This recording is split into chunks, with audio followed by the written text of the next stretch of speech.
Halo penggemar badminton, selamat datang di channel Hobi Kidal. Disclaimer dulu ya, jadi walau seringkali ada anggapan bahwa wanita selalu benar, dan kebetulan di awal video ini tadi ada cuplikan wanita yang mengaku salah. Ini unik ya. Tapi di channel ini kita nggak mau gender stereotype ya, tapi itu cuman kebetulan aja. Dan emangnya kenapa kalau cewek ataupun cowok ngaku salah ya, dari sudut pandang biologi kita ini hanya satu dari sekian ribu spesies lain. Jadi ya poin yang aku mau bahas ini berlaku universal ya, berlaku untuk siapa aja.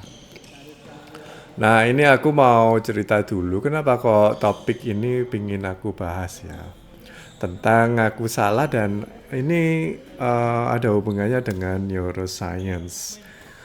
Jadi tempo hari itu aku lihat di reels akun di IG itu namanya Septa atau Sapta Family gitu. Di situ ada seorang anak SD yang protes atau mempertanyakan ke ibunya, kenapa kok aku nggak pernah ngelihat ibu ini minta maaf ke ayahnya, sementara dia ngelihat dedinya itu sering kali minta maaf ke ibunya. Tapi terus langsung si ibu itu ngelak atau ngeles gitu, bilang kalau ibu ya minta maaf kok, tapi pas kamu nggak lihat. Itu entah benar entah salah. Lalu anaknya itu minta pendapat, kebetulan yang ayahnya ini yang bawa kamera ya. Lalu anaknya nanya ke ayahnya, benar nggak sih kalau ibu itu pernah minta maaf ya. Nah itu kan rahasia keluarganya dia ya, jadi aku nggak mau cerita lebih lanjut. Singkat cerita, sang anak ini nerima dan berkata ke ibunya, good game. Nah, aku nggak tahu maksudnya anak-anak zaman sekarang tuh ngomong good game tuh maksudnya apa. Eh, Lah ini ya, terus aku scroll lagi, ada kontennya punyanya, bukan punyanya sih, tapi ada narasumbernya itu Dr. Ryu Hasan. Nah, kalau kalian yang belum tahu ya, Dr. Ryu Hasan ini seorang ahli bedah saraf sih, dan dia juga kayak pakar neuroscience gitu. Terus dia itu menjelaskan mengenai budaya Jepang ya, jadi fenomena budaya Jepang. Kenapa kok atlet Jepang, kalau kalian lihat di badminton ya, atlet Jepang itu kalau habis main selalu ngadep putar balik badan gitu, terus hormat ke lapangan ya. Tapi sebenarnya kalau kita ngelihat filosofi mereka sebenarnya bukan menghormati ke benda atau ke lapangan, tapi ke lawan juga atau ke wasit dan penonton. Jadi setelah bertanding itu walaupun mungkin cuman waktu break ya, itu mereka tetap ini hormat gitu. Ini bukan sekedar sopan ya, tapi eh, masyarakat Jepang itu budayanya memang dilatih untuk merasa tidak penting. Dan Dr. Ryu ini juga setiap kali aku lihat kayak kontennya itu selalu menekankan gitu. Jadi kayak menghargai kita itu mesti berlatih untuk ngerasa tidak penting. Dan kalimat yang biasa Dr. Yu pakai itu ya, dunia ini tetap baik-baik saja meskipun kamu itu gak ada, tuh dunia itu tetap baik-baik saja gitu. Nah jujur aja sih, kalau kalian tuh main badminton terus berbuat kesalahan, kebanyakan dari kita itu selalu ngelihat lampu, ya kan, atau ngelihat raket, ya, terutama senarnya. Oh senarnya miring, dibener-benerin. Itu juga walaupun skala ringan, tapi juga kayak cenderung kita itu cenderung menyalahkan benda, menyalahkan orang lain daripada menyalahkan diri sendiri. Padahal ya kalau kita mau belajar sih. Dan memang kalau secara naluri atau secara neuroscience itu kalau kita melakukan kesalahan tuh otak kita langsung berada dalam mode defensif. Jadi ada bagian dari otak itu, bagian yang emosional dari otak itu mendeteksi kalau kita itu ngaku salah itu merasa terancam atau mungkin harga diri kita itu runtuh karena kita ngaku salah. Akibatnya ya kita jadi sibuk cari-cari alasan atau nyalain orang lain atau benda ya. Ya ngaku aja sih, kalian pasti seperti itu kan kalau main badminton.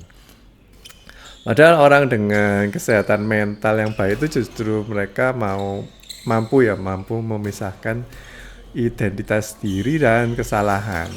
Bagi mereka ngakui kesalahan itu bukan berarti orang yang buruk ya. Jadi ngaku kesalahan itu sistem kayak error correction. Kalau GPS itu misalkan mereka salah itu pasti melakukan reroute, cari rute lainnya.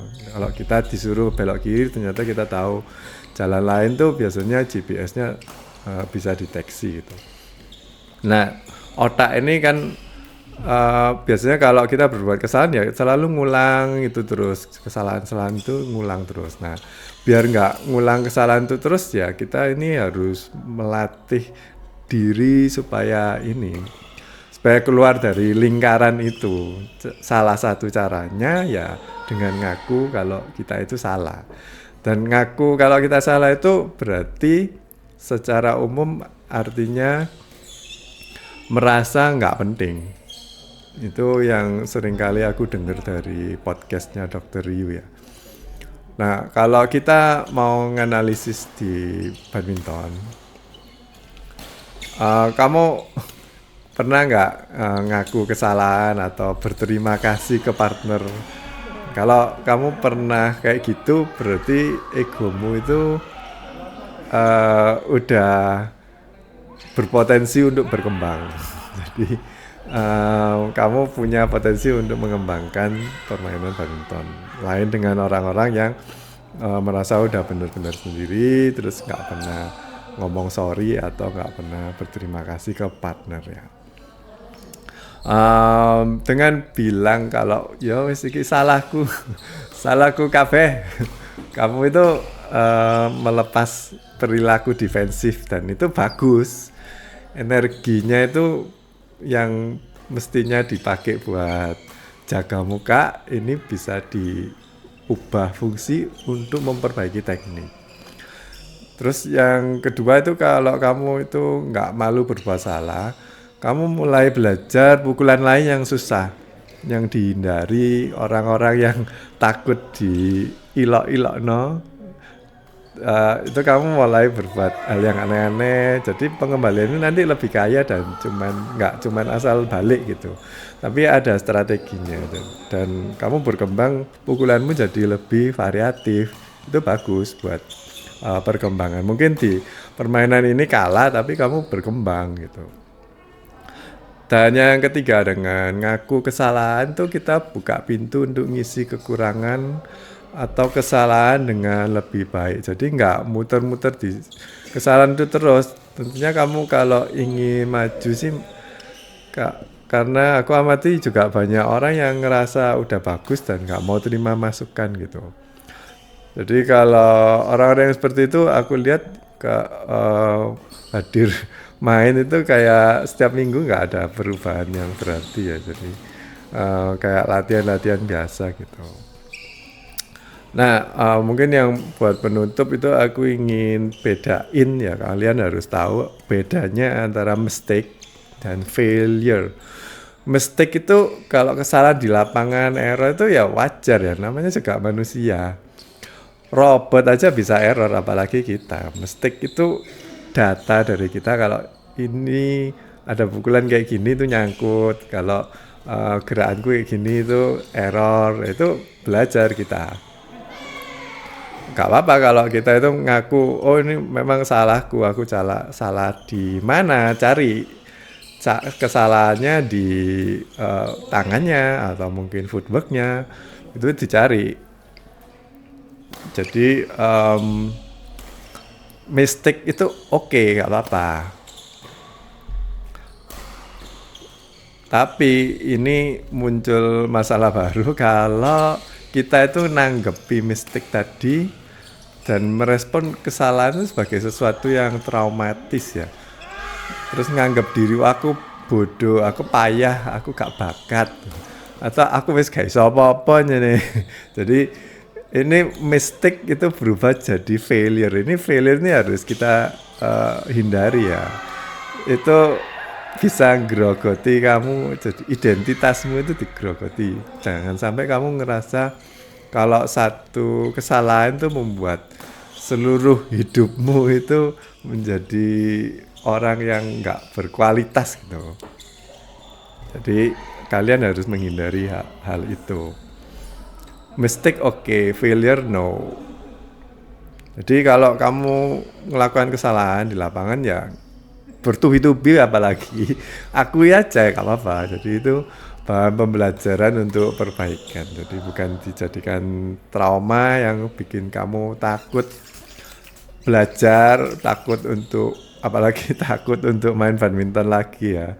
Apalagi sering diajak partneran, sparingan, terus gara-gara kamu selalu kalah, terus wis aku give up badminton, tak main padel aja. Nah, itu kamu mau menghindar terus, mau main apapun ya, kalau di dalamnya cara kita belajarnya itu kayak gitu, menghindari semua yang salah ya, mau butuh berapa cabang olahraga biar kamu itu nyadar kalau sebenarnya bukan karena kamu nggak cocok dengan olahraga itu, tapi kamu cara belajarnya atau cara ininya, cara merasa penting nggak pentingnya itu yang menjadi masalah sebenarnya.